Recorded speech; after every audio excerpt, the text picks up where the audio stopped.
Komunikasi bisnis adalah suatu tindakan yang dilakukan seseorang kepada orang lain untuk menyampaikan sebuah informasi berupa ide ataupun gagasan yang terdapat seorang pengirim. Suatu komunikasi dalam suatu ruang penting karena merupakan jantung suatu bisnis ataupun nafasnya, karena dengan adanya komunikasi suatu bisnis dapat berjalan dengan lancar, dan tidak adanya komunikasi dalam suatu bisnis maka dapat menghambat suatu bisnis.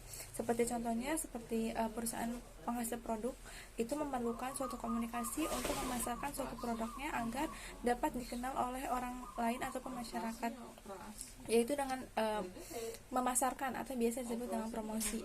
Dan contohnya lagi adalah suatu perusahaan itu memerlukan suatu komunikasi antara karyawan dengan atasan ataupun atasannya dengan karyawan untuk membentuk suatu tim yang produktif dan juga suatu tim yang kompak, sehingga suatu bisnis ataupun perusahaan itu memiliki sebuah tim yang produktivitas dan juga tidak adanya miskomunikasi. Selanjutnya yaitu adalah tujuan komunikasi. Tujuan komunikasi adalah untuk menjalin hubungan kerjasama yang baik dan untuk meningkatkan produktivitas di suatu lingkungan kerja. Karena dengan adanya komunikasi itu dapat meminimalisir terjadinya kesalahpahaman ataupun pengesalahartian. Sehingga dengan adanya komunikasi bisnis ini, maka produktivitas dan juga efisiensi kerja suatu perusahaan itu dapat lebih produktivitas.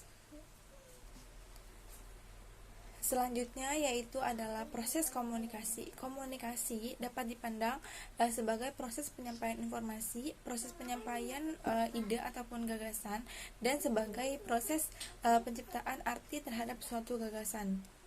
Proses penyampaian informasi ataupun ide ataupun gagasan itu dapat dilakukan dengan cara terbuka maupun tertutup.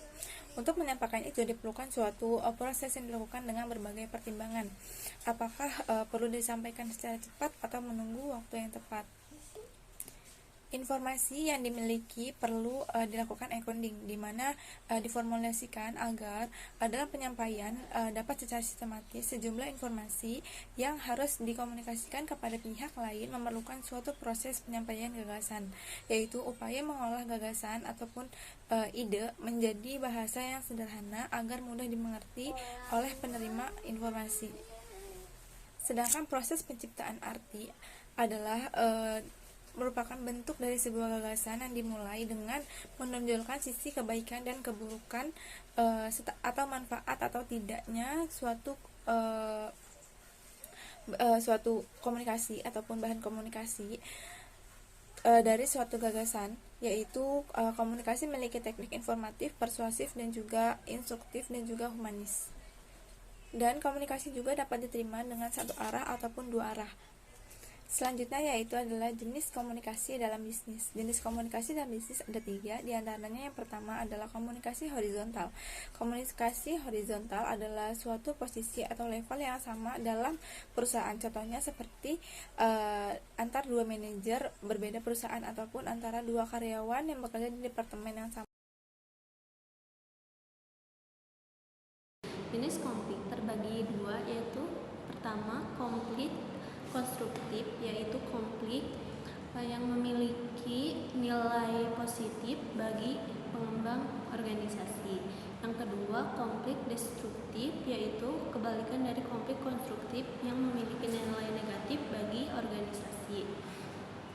Proses konflik. 1. Kondisi penyebab adanya konflik terbagi 3 macam kategori umum, yaitu pertama, komunikasi, yang kedua struktur, yang ketiga variabel-variabel pribadi. Kedua, kognisi dan personalisasi, persepsi dari salah satu pihak atau masing-masing pihak terhadap konflik yang sering dihadapi. 3. Intention, yaitu seseorang harus menyimpulkan maksud dari orang lain untuk mengetahui bagaimana cara untuk menanggapi perilaku itu. Ada beberapa macam dalam penanganan konflik, yaitu 1. Competing, 2. Collaborating, 3. Avoiding, 4. Accommodating.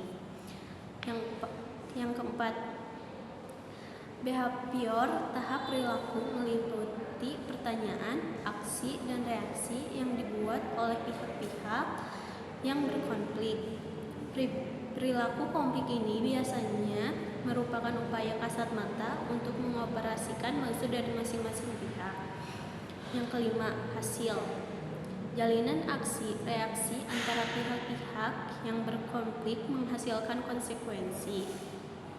Akibat atau konsekuensi itu bisa bersifat fungsional dalam arti konflik tersebut menghasilkan kinerja kelompok atau juga bisa bersifat disfungsional karena justru menghambat kinerja kelompok. Akibat fungsional meningkatkan keragaman kultur dari anggota dalam memberikan manfaat lebih besar pada kelompok. Kedua, akibat disfungsional. Pertengkaran yang tak terkendali menumbuhkan rasa tidak senang yang menyebabkan ikatan bersama renggang. Yang ketiga, menciptakan konflik fungsional adalah dengan memberi penghargaan kepada orang yang berbeda pendapat, menghukum mereka yang suka menghindari konflik. C. Sumber penyebab timbulnya konflik dalam organisasi. Konflik muncul karena ada kondisi yang melatar belakanginya. Terdiri dari 3 kategori, yaitu 1. Komunikasi, 2. Struktur, 3. Variabel pribadi. D. Strategi manajemen konflik. 1. Strategi menang kalah, 2. Strategi kalah-kalah, 3. Strategi menang-menang. Negosiasi. 2 pihak atau lebih melakukan pertukaran barang atau jasa dan berupaya untuk menyepakati nilai tukarnya. A. Strategi negosiasi. 1. Negosiasi menang kalah, 2. Negosiasi menang-menang. B. Negosiasi menggunakan pihak ketiga. Terkadang pihak ketiga dipanggil untuk terlibat dalam negosiasi antara pihak-pihak yang telah mengalami jalan buntu.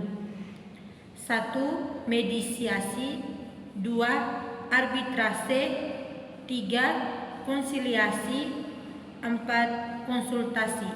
Terima kasih.